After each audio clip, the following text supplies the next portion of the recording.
Dengan hal mana Rakernas ini memutuskan menetapkan penetapan rekomendasi nama-nama bakal calon presiden Republik Indonesia pada pemilu 2024. Anies Rashid Baswedan.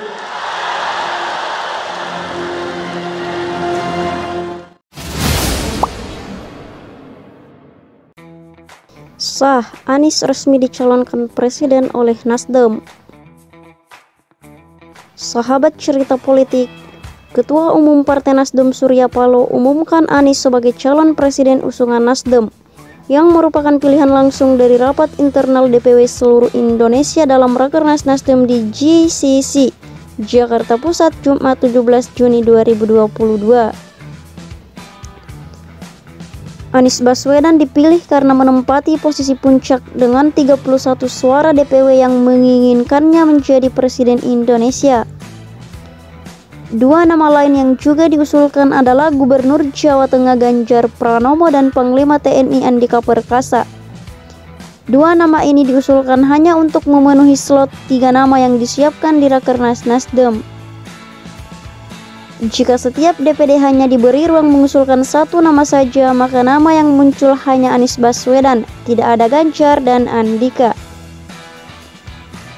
Alasannya cukup masuk akal. Dari 3 nama yang muncul di Rakernas Nasdem, hanya Anies Baswedan yang punya reputasi dunia. Hanya Anies yang namanya dikenal dunia. Yang terbaru, Anies sukses menggelar Formula E yang disiarkan di lebih 150 negara. Belum lagi prestasi kelas dunia yang lain yang diraih Anies Baswedan. Tidak cukup waktu jika disebutkan di channel ini. Tentu pengalaman dan reputasi Anies bermain di level internasional menjadi modal besar untuk mengembalikan kejayaan Indonesia yang merosot di era Jokowi. Sementara Ganjar sangat minim prestasi. 2 periode menjabat sebagai Gubernur Jateng, tidak ada satupun prestasinya yang mentereng. Yang bikin heboh malah kasus di Desa Wadas. Dia bahkan dikritik oleh kader senior PDIP sendiri yang bilang Ganjar tidak mengerjakan apa-apa selama menjadi gubernur. Ya, selain bermain di medsos, tolong sampaikan kepada saya apa prestasi Pak Ganjar ini selama 8 tahun jadi gubernur. Apakah untuk internal PDI Perjuangan ataukah untuk eksternal? Saya mendengar dari KONI Jateng nggak ada perhatiannya terhadap olahraga, tapi dia datang ke PON, orang tepuk tangan, datang MotoGP. Nah, hal seperti ini kan harus disampaikan kepada masyarakat supaya mencari pemimpin ya jelas rekam jejaknya. Sementara Andika adalah seorang jenderal TNI yang penuh dengan kontroversi. Silahkan sahabat cerita politik cek langsung di Google. Selain fakta di atas, dari 3 nama tersebut, hanya Anies yang punya kedekatan khusus dengan Nasdem.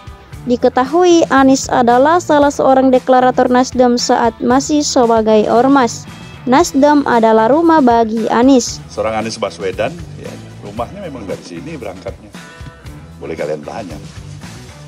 Jadi ketika sudah bertugas cukup lama, barangkali karena kesibukan yang belum memungkinkan kita saling berkunjung, ini hari ada dipertemukan untuk satu kunjungan, kunjungan seorang adik pada kakak.